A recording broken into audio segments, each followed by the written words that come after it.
श्रीमद् भगवद गीता के तृतीय अध्याय के 7 श्लोकों की चर्चा हम लोग कर चुके हैं। 8वें श्लोक की चर्चा आज होनी है।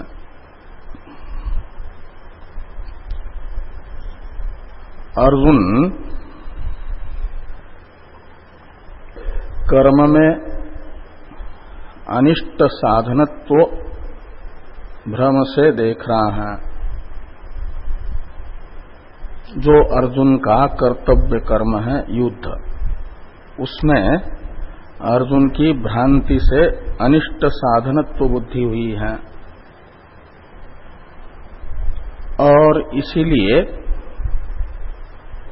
अर्जुन का निश्चय ये हुआ कि अनिष्ट साधन रूप युद्ध मैं नहीं करूंगा।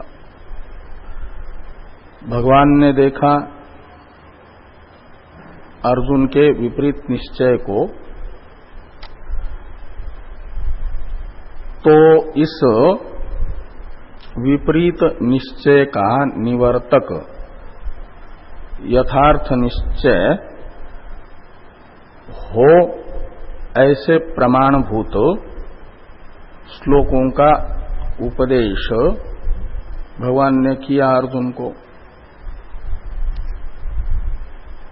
न कर्मणा मनारंभात नैष्कर्म्यम पुरुषोष्णुते से लेकर के 7वें श्लोक तक 4 श्लोकों से अर्जुन को कर्मानुष्ठान इष्ट प्राप्ति का साधन है, उसमें इष्ट साधनत्व है, और कर्म अननुष्ठान इष्ट प्रापक तो है नहीं, उल्टा उसे मिथ्याचार यानी पापाचार बता करके अनर्थ हेतुत्व बताया।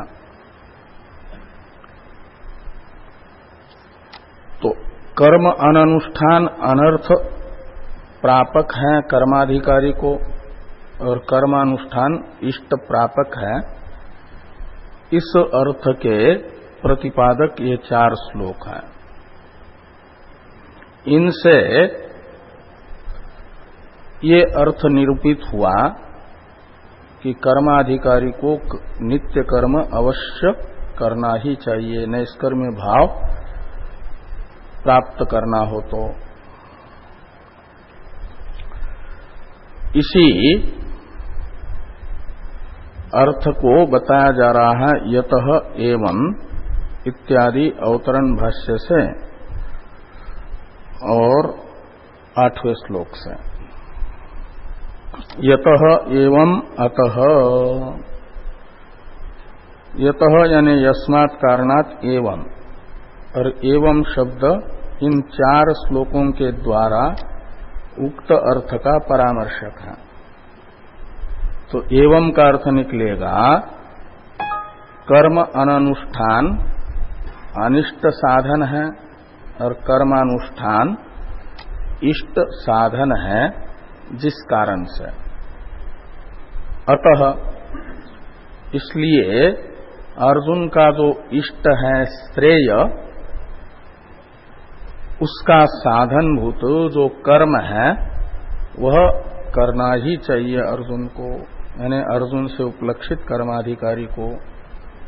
इस बात को भगवान 8वें श्लोक से कह रहे हैं। 8वें श्लोक का उच्चारण किया जाए। नियतं कुरु कर्मत्वं कर्मजायो ह्यकर्मणः शरीरयात्रापि च ते न प्रसिद्धेद कर्मणः।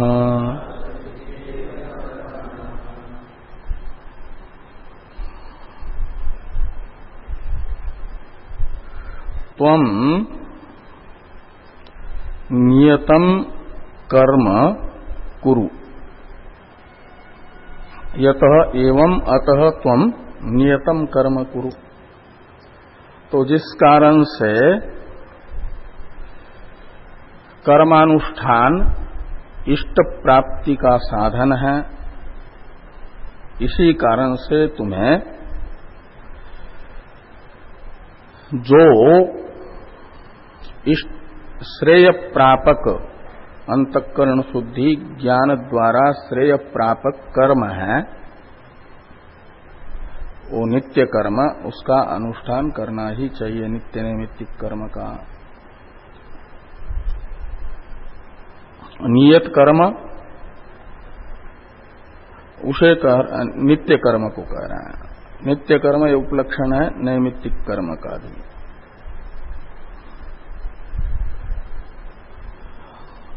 तो नित्य नैमित्तिक कर्म तुम्हें करना ही चाहिए।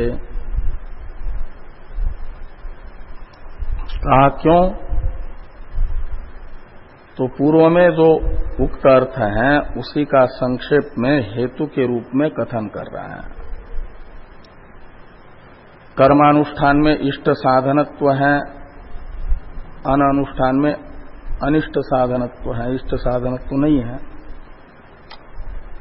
तो कर्मानुष्ठान अन अनुष्ठान से श्रेष्ठ है, ये सिद्ध होगा इष्ट प्रापक होने से। इसी को कह रहे हैं कि कर्म जायो ह्य कर्मण ही यानी यस्मात् कारणात्। अकर्मण का मतलब कर्म अनानुष्ठानात्, कर्म अनारंभात्। कर्म जाय है यानी कर्मानुष्ठान श्रेष्ठ है, अधिकतर है, क्योंकि कर्माधिकारी जिस फल को चाहता है श्रेय को, वो चित्त शुद्धि ज्ञान प्राप्ति द्वारा मुमुक्षु के अभिप्रेत श्रेय को प्रदान करने वाला है। इसलिए वह जाय है यानी अधिकतर है, उत्कृष्ट है। और ते कहते हैं कर्म अनानुष्ठान की अपेक्षा कर्म श्रेष्ठ क्यों है? तो कहते हैं यदि कर्म नहीं करोगे तो शरीर स्थिति भी सिद्ध नहीं हो पाएगी। जीवन को चलाने के लिए भी कर्म करना आवश्यक है।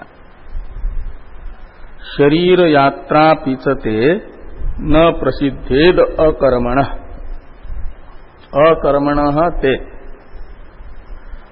यानी कर्म न करने वाले तुम्हारी शरीर यात्रा यानी शरीर स्थिति भी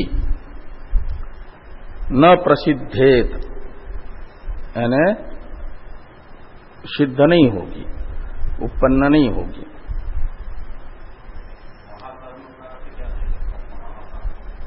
अकर्मण यानी हाँ, तो ये कर्म जो शरीर स्थिति अनुकूल कर्म है, रोज के कर्म भी नहीं करेंगे, जीवन चलाने के उपयोगी सर्वथा कर्म को छोड़ ही देंगे तो शरीर भी जीवित नहीं रह पाएगा। हाँ ठीक है।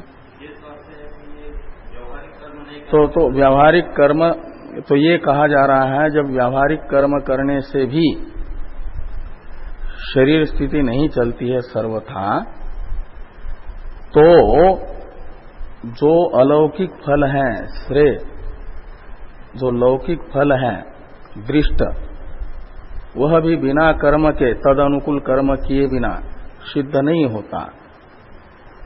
तो चार प्रकार के पुरुषार्थ में सबसे उत्कृष्ट पुरुषार्थ निरतिशय फल, वह कर्माधिकारी कर्म नहीं करेगा तो कैसे प्राप्त होगा। इसलिए श्रेय प्राप्ति अनुकूल जो कर्म है वह कर्म करना जरूरी है। जैसे शरीर स्थिति अनुकूल कर्म नहीं करेंगे, ये दृष्टांत है। तो शरीर स्थिति अनुकूल कर्म नहीं करेंगे तो शरीर नहीं चलता। ऐसे श्रेय प्राप्ति का साधन जो कर्म शास्त्र बता रहा है वह कर्म नहीं करेंगे तो श्रेय की प्राप्ति भी नहीं होगी। तो श्रेय प्राप्ति का साधन नियत कर्म है, इसलिए वो करना जरूरी। यानी जिस फल का जो साधन है वह जिस साधक के जीवन में है, उस साधक को उस साधन के फल की प्राप्ति देखी जाती है। तो शरीर यात्रा अनुकूल कर्म करने वाले जो व्यक्ति हैं उनकी सिद्ध होती हुई देखी जा रही है।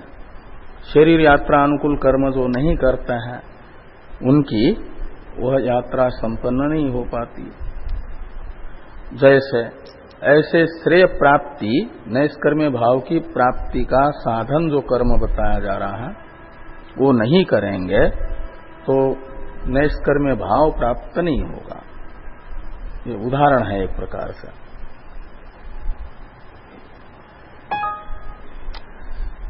बिना साधन के साध्य सिद्ध नहीं होता, ये दिखाने के लिए। तो भाष्य है नियतन यानी नित्यम। और नियत कर्म किसको कहा जाएगा नित्य कर्म? तो कहते हैं यो यस्मिन् कर्मणि अधिकृत फलायच अश्रुतम तत् नियतम कर्म। तो नियत कर्म वो है, तो देवदत्त जिस कर्म के अधिकारी के रूप में तो सुना गया, लेकिन देवदत्त को यह कर्म करने से इस फल विशेष की प्राप्ति होगी ऐसा फलबोधक कोई वाक्य उस प्रकरण में नहीं है। तो माना जाता है देवदत्त का वह नियत कर्म है, यानी कर्तव्य तो बता रही है श्रुति, लेकिन उस कर्तव्य का अनुष्ठान करने से क्या फल प्राप्त होगा इसका वर्णन नहीं है। तो माना जाता है वो उसका नियत कर्म है, नित्य कर्म है। और उस नियत कर्म का अनुष्ठान करने से चित्त शुद्धि हो जाती है। योगिनः कर्म कुर्वन्ति संगं त्यक्त्वा आत्मशुद्ध, जो आगे कहेंगे। तो तत् नियतम कर्म तत्कुरु, वह कर्म तुम करो।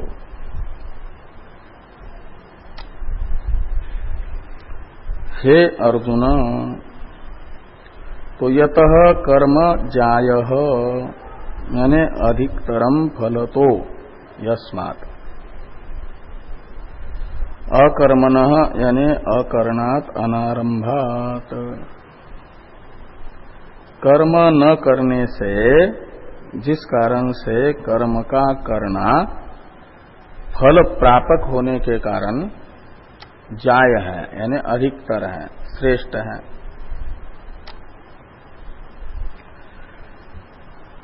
तो कहा कैसे कर्म न करना निकृष्ट है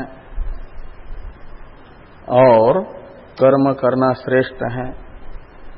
तो इसे उदाहरण से स्पष्ट करने के लिए उत्तरार्ध का अवतरण एक आकांक्षा बोधक पद के द्वारा भाष्यकार भगवान ने किया। कथम, यानी कैसे कर्म अननुष्ठान निकृष्ट है और कर्मानुष्ठान श्रेष्ठ है। तो कहा शरीर यात्रा यानी शरीर स्थिति ही अपि स ते तव न प्रसिद्धेत, प्रसिद्धिम न गच्छेत। कब? अकर्मणः यानी अकर्णात्।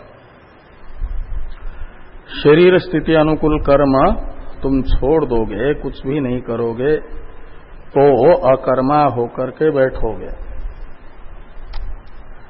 तो तुम्हारी शरीर की स्थिति भी नहीं होगी, शरीर यात्रा भी सिद्ध नहीं हो पाएगी। का मतलब निष्फल है वो अकरण। अतो दृष्ट कर्मा कर्मणो हो विशेष लोके, ये दृष्टांत है। तो कहते हैं लोक में अनुष्ठान, कर्मानुष्ठान और कर्म अनुष्ठान, इनका विशेष यानी भेद स्पष्ट है, दृष्ट है, अनुभव सिद्ध है। शरीर स्थिति अनुकूल कर्म करने वाले की शरीर स्थिति होती है, नहीं करता है तो नहीं होती है। ऐसे नैष्कर्म्य प्राप्ति अनुकूल कर्म करेगा तो नैष्कर्म्य प्राप्त होगा, नहीं तो नैष्कर्म्य प्राप्त नहीं होगा। ये उदाहरण है।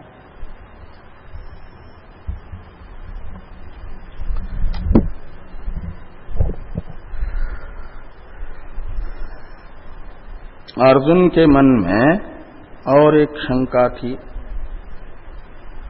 कर्मणा बध्यते जंतुर विद्याच विमुच्यते।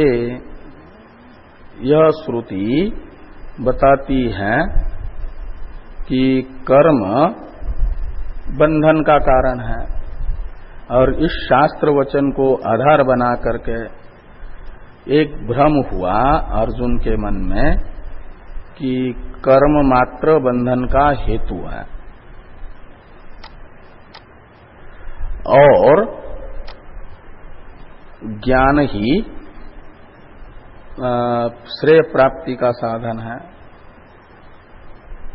ये जो अर्जुन का भ्रम है, इस भ्रम को निवृत्त करने के लिए ये श्लोक है, 9वां श्लोक। 90वें श्लोक का अवतरण है टीका में, भाष्य में,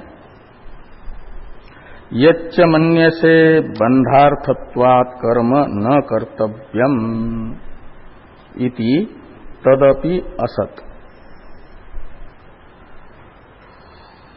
भगवान अर्जुन को कह रहे हैं कि ये जो तुम्हारी मान्यता है कर्म बंधन का हेतु होने के कारण अनुष्ठेय है, कर्म का अनुष्ठान नहीं करना चाहिए। कहते तुम्हारा यह मानना भी असत है, गलत है। अर्जुन ने कहा कथम, जब शास्त्र वचन कह रहा है तो गलत कैसे है? तो भगवान कहते हैं हम जिस कर्म को करने के लिए तुम्हें कह रहे हैं उस कर्म को छोड़ करके बाकी कर्म को वह शास्त्र बंधन का हेतु बता रहा है। निषिद्ध कर्म और काम्य कर्म बंधन का हेतु है, अपना फल भुगवाने के लिए निकृष्ट उत्कृष्ट जन्म दिलाता है। निषिद्ध कर्म निकृष्ट जन्म दिलाएगा और काम्य कर्म उत्कृष्ट जन्म दिलाएगा, देवादि, और बंधन का हेतु बनेगा। और मैं तुम्हें काम्य कर्म के अनुष्ठान में या निषिद्ध कर्म के अनुष्ठान में प्रवृत्त नहीं कर रहा हूं। मैं तो तुम्हें नैष्कर्म्य प्रापक जो कर्म है, श्रेय प्रापक जो कर्म है, उसमें प्रवृत्त कर रहा हूं। वह बंधन का हेतु नहीं है। कर्मणा बध्यते जंतु में कर्म शब्द से अर्जुन नियत कर्म को भी समझ रहा है। भगवान जिसमें नियतम कुरु कर्मत्वम, इस वाक्य से अर्जुन को प्रेरित करना चाहते हैं। जो कर्म अर्जुन से कराना चाहते हैं उस कर्म को भी अर्जुन उस शास्त्र वचन को आधार बना करके बंधक समझ रहा है। अर्जुन की इस भ्रांति को निवृत्त करने के लिए ये श्लोक है। अर्जुन ने इसलिए पूछा कि कथम, कैसे वो कर्म बंधन का हेतु नहीं है। तो 9वें श्लोक का उच्चारण किया जाए। यज्ञार्थात् कर्मणोऽन्यत्र लोकोऽयं कर्मबन्धन तदर्थं कर्म कौन्तेय मुक्तसंग समाचर। तो हे कौन्तेय,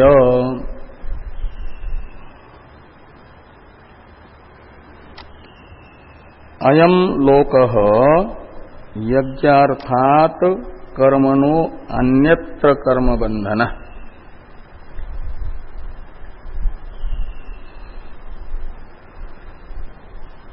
और तदर्थम कर्म समाचर, मुक्त संगस्सन तदर्थम कर्म समाचर, ऐसा अन्वय कर लो। तो हे कौन्तेय यानी कुंती पुत्र अर्जुन,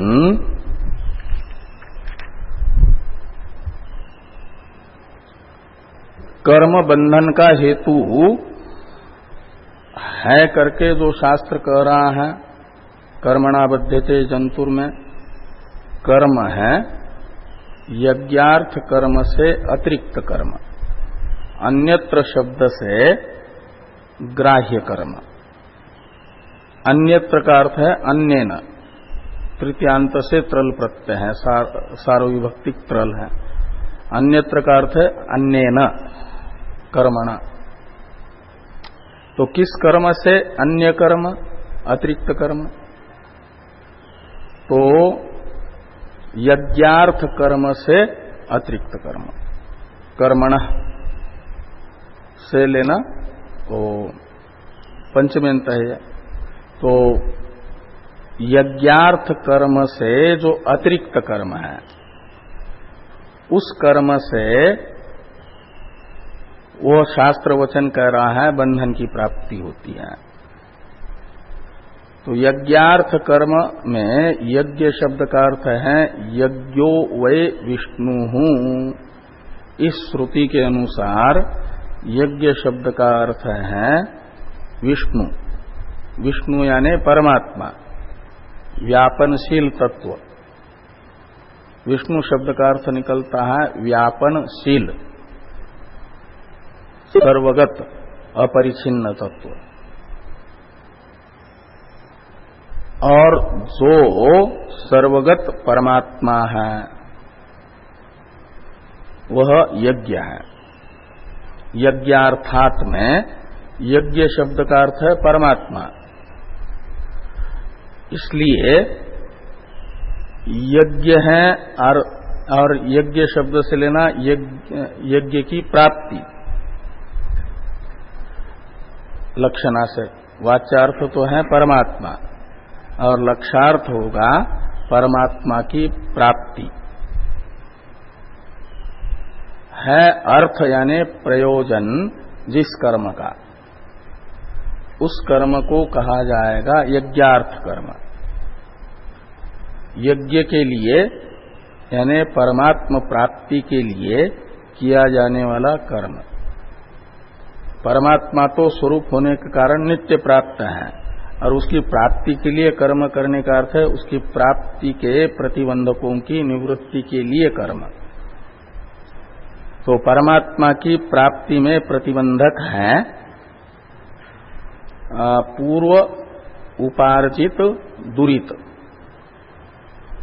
पाप, जिससे राग द्वेष होते हैं, संसार के भोगों के प्रति आसक्ति होती है, जिसे मल कहा जाता है।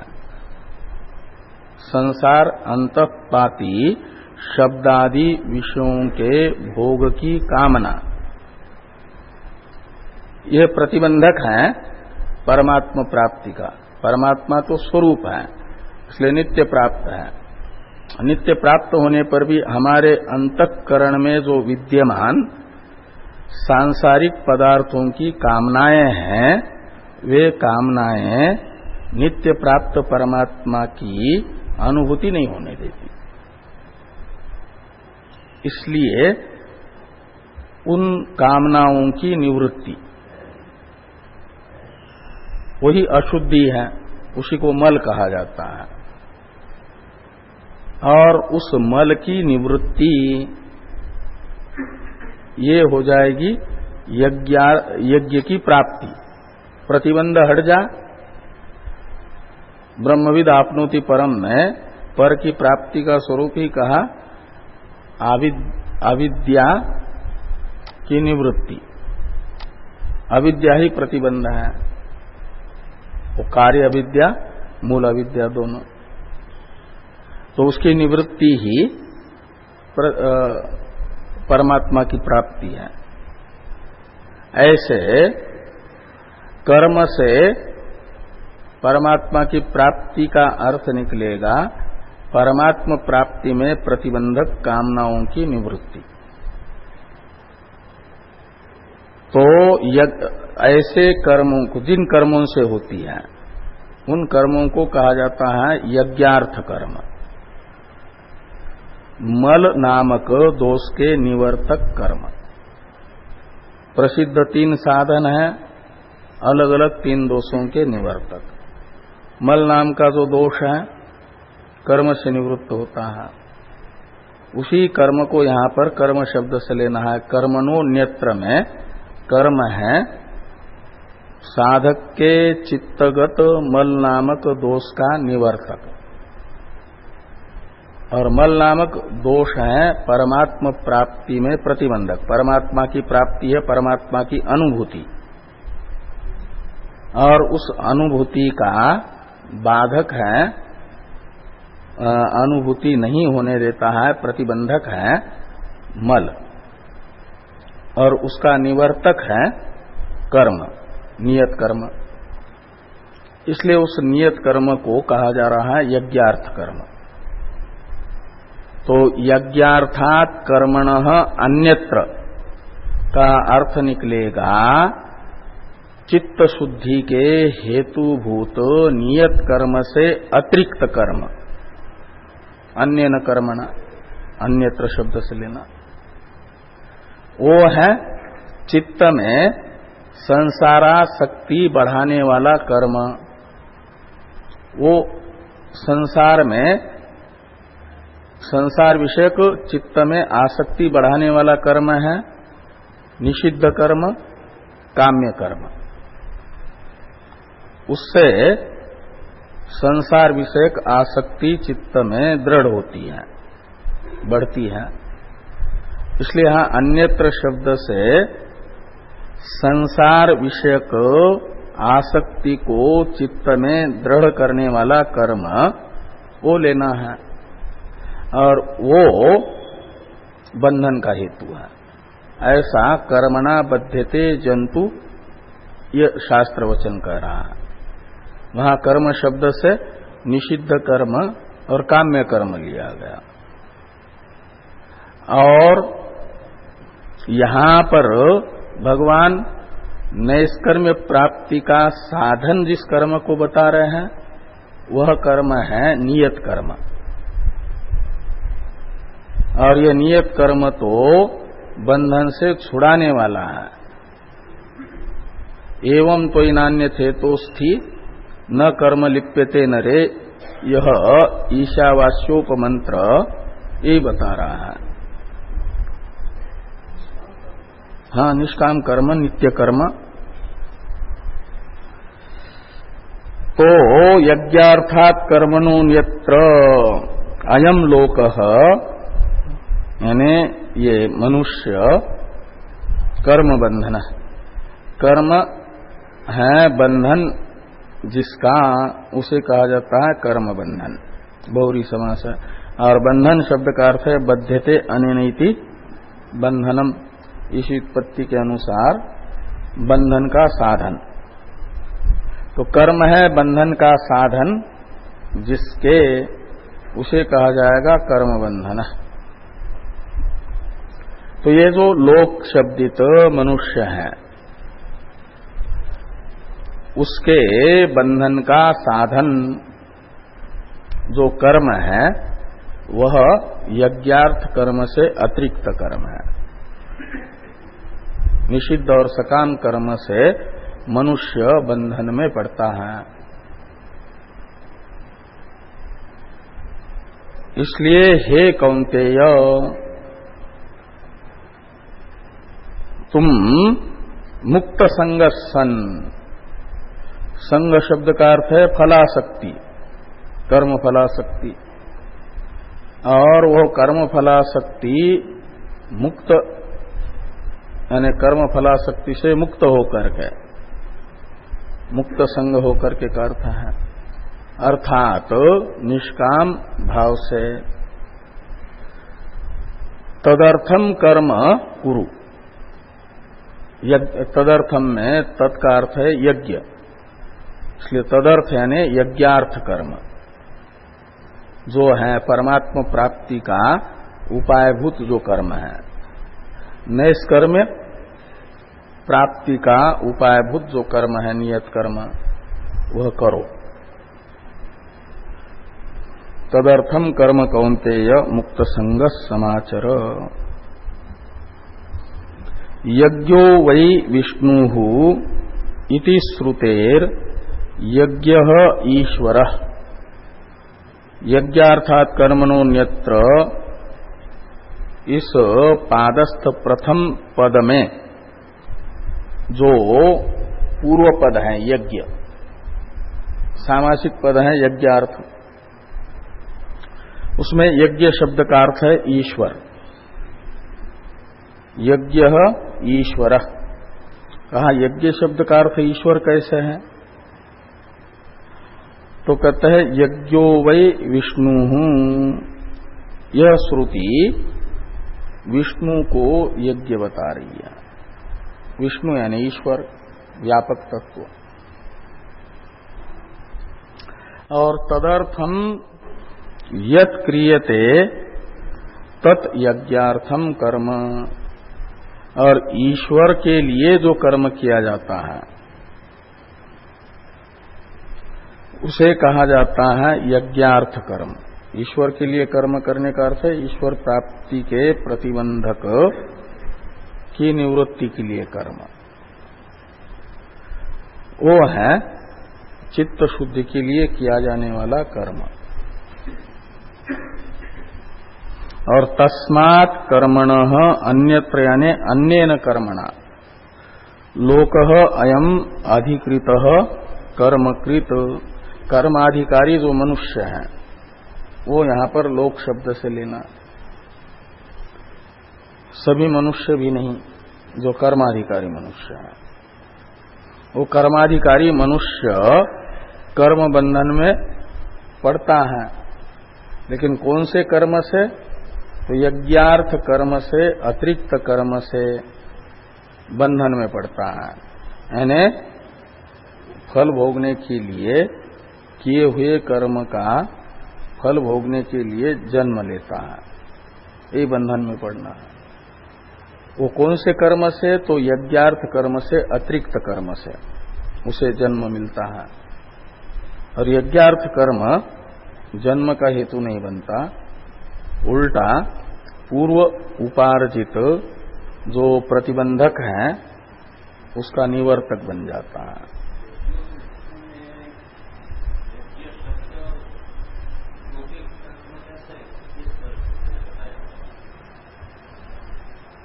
यज धातु है देव पूजा, दान, संगति, करण, इस अर्थ में तीन अर्थ होता है। पूजा, देव पूजा, दान और संगतिकरण। उसमें देव पूजा अर्थ में जब लेते हैं तो पूज्यते, इज्जते यानी पूज्यते अधिकारिणा यह स यज्ञ, ऐसी उत्पत्ति करते हैं तो यज्ञ शब्द का अर्थ निकलता है अधिकारी के द्वारा पूजित, जिसकी पूजा की जा रही है, पूज्यमान। तो पूज्य है ईश्वर, इसलिए यज्ञ शब्द का अर्थ है विष्णु। तो यज्ञो वै विष्णु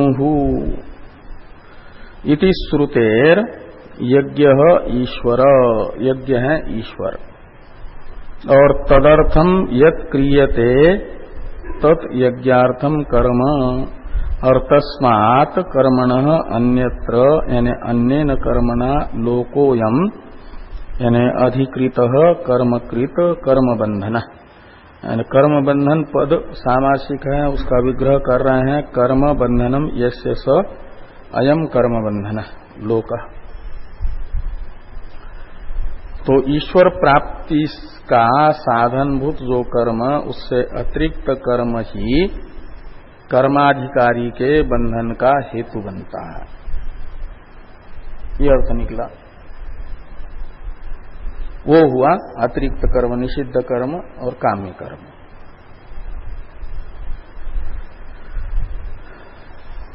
न तो यज्ञार्थात, यानी यज्ञार्थात कर्मण, यज्ञार्थ कर्म से कोई बंधन में नहीं पड़ता।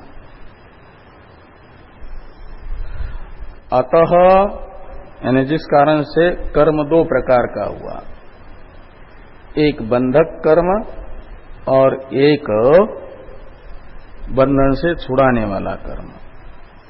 बंधन से छुड़ाने वाला कर्म है यज्ञार्थ कर्म, बंधन में डालने वाला कर्म है यज्ञार्थ कर्म से अतिरिक्त कर्म। तो जो कर्म बंधन से छुड़ाने वाला है यज्ञार्थ कर्म, उसे तुम करो। बंधन में डालने वाला कर्म है वो मत करो। ये उत्तरार्ध में कहा जा रहा है।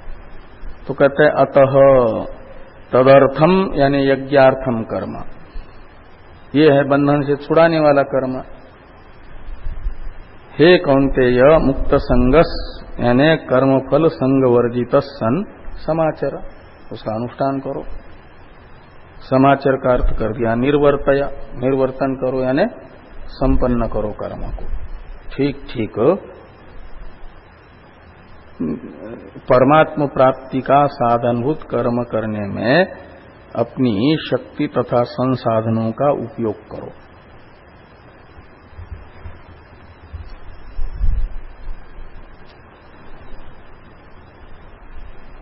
कर्माधिकारी को कर्म जरूर करना चाहिए। इस अभिप्राय से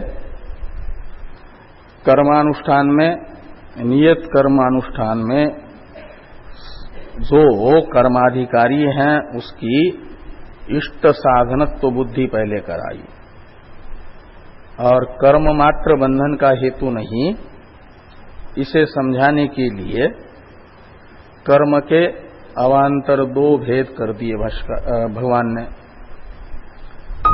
यज्ञार्थ कर्म, यज्ञार्थ कर्म से अतिरिक्त कर्म। यज्ञार्थ कर्म बंधन से छुड़ाने वाला है, यज्ञार्थ कर्म से अतिरिक्त कर्म बंधन का हेतु है। इसलिए मुमुक्षु को बंधन से छुड़ाने वाला यज्ञार्थ कर्म अवश्य करना चाहिए। निषिद्ध और काम्य कर्म बंधन का हेतु होने से भले ही वह न करें। इसलिए मुमुक्षु का भी, कर्माधिकारी मुमुक्षु का भी कर्म कर्तव्य ही है, ये बताया गया। और भी हेतु बताया जा रहा है कर्माधिकारी को जिस कर्म में वह अधिकृत है उस कर्म का ठीक से निर्वर्तन करना ही चाहिए। इसे बताने के लिए और भी हेतु बताया जा रहा है। तो 10वें श्लोक का अवतरण है इतश्च अधिकृतेन कर्म कर्तव्यम। इतः यानी वक्ष्यमान हेतु से भी अधिकारी को जिस कर्म में वह अधिकृत है उस कर्म का अनुष्ठान करना ही चाहिए। तो 10वें श्लोक का उच्चारण किया जाए। सह यज्ञा प्रजा सृष्ट्वा पुरोवाच प्रजापतिः अनेन प्रसविष्यध्व मेषवोत्विष्ट कामधुक्।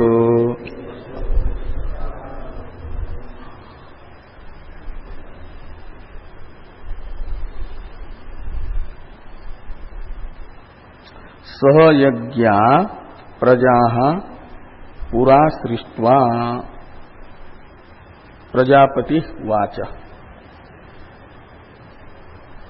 वाच और सृष्ट्वा का एक कर्ता है, वो है प्रजापति। तो प्रजापति सह यज्ञा प्रजा सृष्ट्वा वाच, ऐसा लगाना। तो पूरा का अर्थ है सृष्टि के प्रारंभ में।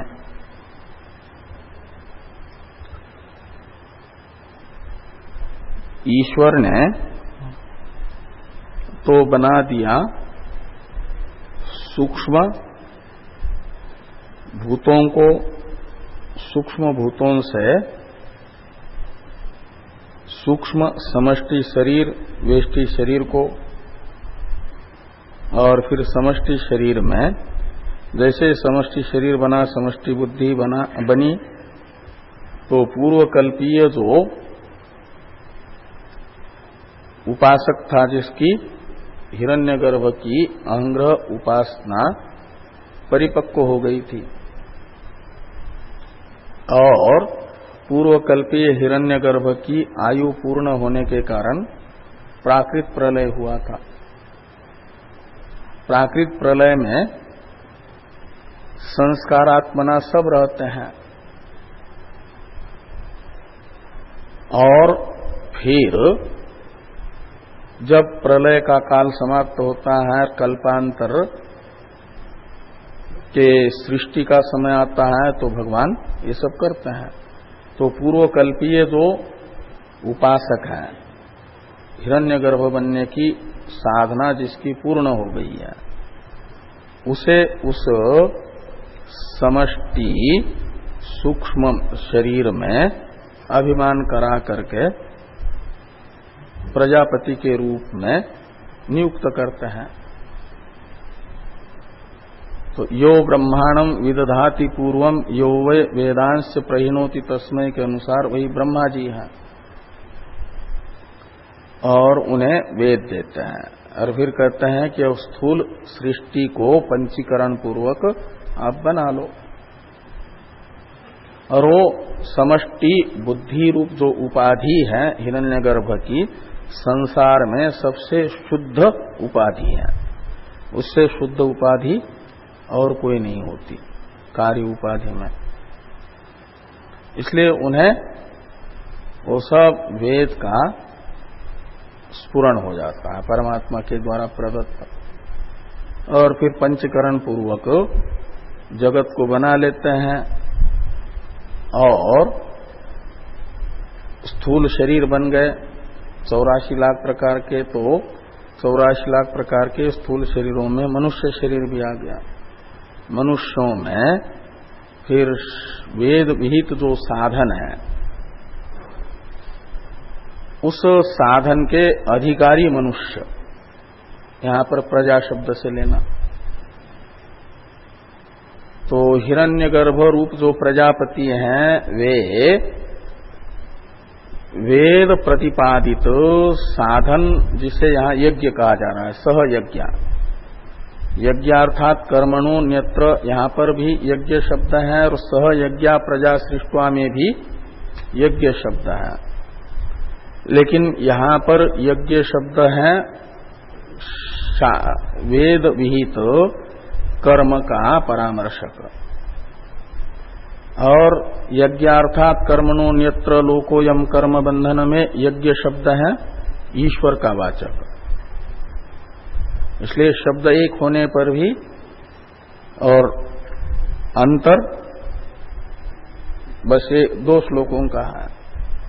वो 9वां श्लोक है, ये 10वां है, क्रम ही है ना।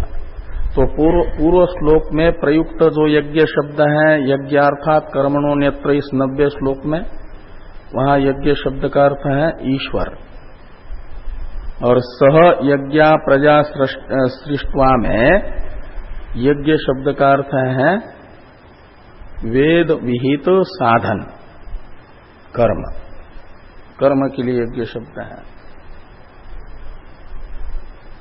वहां युज्यते अनेनैति यज्ञ, नंग प्रत्यय करण अर्थ में, साधन अर्थ में है, तो साधन का बोधक है। और वहां कर्म अर्थ में था नंग प्रत्यय। युज्यते यह स यज्ञ, तो ईश्वर अर्थ निकलेगा, कर्म अर्थ में प्रत्यय करेंगे तो। और युज्यते अनेन इति यज्ञ, ऐसी उत्पत्ति करते तो यज्ञ शब्द का अर्थ निकलेगा कर्म। स्वकर्मणा तमभ्यर्च्य सिद्धिम विन्दति मानव, जो तो अपना अपना वर्णाश्रम विहित कर्म, उसका परामर्शक है यहां पर यज्ञ शब्द। इसलिए सह यज्ञा में यज्ञ ही सहिता सह यज्ञ ऐसा लगना। और यज्ञ शब्द से लेना तत्त वर्णाश्रम विहित कर्म, वेद ने बताया हुआ। और अपने अपने वर्णाश्रम विहित कर्म सहित, यानी उनके उत्कर्ष के साधन सहित प्रजा को, यानी कर्माधिकारी त्रैवर्णिक को बना करके प्रजा सृष्टवा, और पूरा वाच, कब बनाया प्रजा को, तो पूरा यानी सर्गादो। भाष्कर भगवान पूरा शब्द का अर्थ करते सर्गादो। जब स्थूल सृष्टि बननी थी उस समय अनेन जीवेन आत्मना नाम रूपे या करवाणी, ये जो ईक्षण है, द्वितीय ईक्षण परमेश्वर का, उस ईक्षण के अनंतर जैसे जीव रूप से प्रवेश हो गया तो फिर वही प्रजापति है, उस प्रजापति ने त्रिवृत्तकरण पूर्वक कहो या पंचीकरण पूर्वक कहो, स्थूल शरीरों को बनाया तो उसमें त्रैवर्णिक भी आ गए, उनको बना दिया। और उनको बना करके उनके लिए अलग अलग साधन बताए। तो क्षत्रिय के लिए युद्ध भी साधन बताया, युद्धे चाप्य पलायनम आगे कहेंगे। तो अर्जुन क्षत्रिय है, और क्षत्रिय अर्जुन का युद्ध ये नियत कर्म है, धर्म के लिए युद्ध करना। धर्म युद्ध करेगा तो भले ही विपक्षी को मारना पड़ रहा है, लेकिन वो मारना भी यदि जैसा शास्त्र कहता है युद्ध करने के लिए ऐसा करेगा तो चित्त शुद्धि का हेतु बनेगा। 10 लाख योद्धा विपक्षियों के मार डाले तब भी उसे चित्त शुद्धि होगी। यदि वो ठीक ठीक जैसा शास्त्र कहता है ऐसा ही युद्ध करेगा तो उसमें कहीं आसंग पैदा होगा तो फिर तो पाप से विद्ध हो जाएगा। जैसे वागादि का बृहदारण्यक में कहा, अगर प्राण जैसा करता है ऐसा प्राण के तरह करेगा तो वो चित्त शुद्धि का यज्ञार्थ कर्म हो जाएगा, युद्ध करना भी। तो सह यज्ञा प्रजा पूरा सृष्टवा प्रजापति वाच, प्रजापति ने कहा। कर्माधिकारी प्रजा को बना करके फिर प्रजापति ने कहा मनुष्यों को, कर्माधिकारी मनुष्यों को, कि अनेन प्रसविष्यध्वम, प्रसविष्यध्वम का करता है यूयम, वो यहां नहीं है, युष्मत् शब्द का प्रथमा का बहुवचन रहेगा। त्वम युवाम यूयम, तो यूयम अनेन प्रसविष्यध्वम, यानी आप लोग वेद विहित साधनों को बना करके कहा कि अनेन शब्द से लेना अनेन यज्ञेन, और यज्ञ शब्द से लेना तत्तद वर्णाश्रम विहित कर्म, नियत कर्म। तो इस अपने वर्णाश्रम विहित कर्म का अनुष्ठान करके, अनुष्ठानेन अनेन से लीजिए, क्या करो तो प्रसविष्यध्वम, प्रसव शब्द का अर्थ है वृद्धि, प्रसविष्यध्वम का अर्थ निकलेगा वृद्धि को प्राप्त करो, यानी उत्कर्ष को प्राप्त कर लो। वृद्धि है उत्कर्ष। ये तुम्हारे उत्कर्ष का साधन मैंने बताया है, और इस साधन में लगे रहो, इसी से उत्कर्ष प्राप्त होगा, इसी से वृद्धि को प्राप्त करो। अनेन प्रसविष्यध्वम का अर्थ निकलेगा तुम लोग, मैंने जो ये साधन बताया है तुम्हें, इस अपने अपने कर्तव्य का ठीक से पालन रूपी साधन से अनेन शब्द का अर्थ निकलेगा। प्रसविष्यध्वम यानी अपने अपने उत्कर्ष को प्राप्त कर लो। और आशीर्वाद दिया कि आपका जो ये आपके द्वारा अनुष्ठित साधन है वह सफल होवे, इससे आपकी जो अभिष्ट विषय कामनाएं हैं वो पूर्ण हो, अभिष्ट को आप लोग प्राप्त हो जाओ। ये आशीर्वाद भी दिया कि जो साधन मैंने बताया वह सफल बने आपके जीवन में। तो येषः यानी येषः यज्ञ, ये जो यज्ञ है अनुष्ठेय साधन, वह यानी युष्माकम आप लोगों के लिए इष्ट कामधुक अस्तु। इष्ट कहा जाता है जिसको हम प्राप्त करना चाहते हैं, जिसको चाहते हैं, हमारी चाह का विषय इष्ट है। और धुक का अर्थ होता है देने वाला, दोने वाला। तो इष्ट काम का अर्थ है हमारे अभीष्ट पदार्थ, हम जिसको चाहते हैं, जो हमारा प्रयोजन है। इष्ट काम शब्द का अर्थ है हमारा उद्देश्य, हमारा प्रयोजन, और उसको उसका धुक यानी दोहने वाला। दूह प्रपूरणे धातु से धुक शब्द बना है। तो आपके अभिष्ट का ये प्रपूरक हो, प्रापक हो, आपके अभिष्ट को यह प्राप्त कराने वाला हो। तो येषः यानी येषः यज्ञ, वह यानी युष्माकम इष्ट काम धुक अस्तु, आपके अभिष्ट का प्रापक यह यज्ञ बने। ऐसा प्रजापति ने साधन तथा साधन के अधिकारी को बना करके ये कह दिया कि इस साधन में लगे रहो, अपने अभिष्ट को प्राप्त कर लो। ये साधन आपको अपने अभिष्ट को प्रदान करने वाला सिद्ध हो, ऐसा प्रजापति ने कहा। थोड़ा भाष्य है, इसको देखिए। सह यज्ञा यानी यज्ञ सहिता प्रजा, वो कौन है? त्रयो वर्णा, वैदिक साधन के अधिकारी मनुष्य। और ताहा सृष्ट्वा यानी उत्पाद्य, पुरा यानी सर्गादौ, वाच यानी उक्तवान प्रजापति, कर्माधिकारी मनुष्यों को प्रजापति ने कहा क्या कि प्रजानाम सृष्टा। प्रजापति कौन है? तो प्रजा का सृष्टा हिरण्यगर्भ। और अनेन यानी यज्ञेन प्रसविष्यध्वम यानी प्रसवो वृद्धि उत्पत्ति ही ताम कुरुध्वम। प्रसव शब्द का अर्थ है उत्कर्ष, वृद्धि, उत्पत्ति। और ताम कुरुध्वम, अपने अभिष्ट को निष्पन्न करो। अभिष्ट निष्पत्ति का साधन हमने ये बता दिया। यज्ञ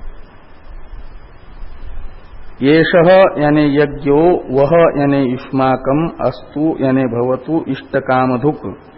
इष्टकामधुक शब्द का अर्थ कर रहे हैं कि इष्टान यानी अभिप्रेतान कामान फल विशेषान। काम शब्द का अर्थ है फल विशेष, अभिप्रेत जो फल विशेष है। और उनको दोग्धी इति इष्ट कामधुक का मतलब अभिष्ट फल विशेषों का प्रापक बने, सफल बने ये आपका साधन, ऐसा आशीर्वाद भी दे दिया। 11वें श्लोक की चर्चा हम लोग कल करते हैं।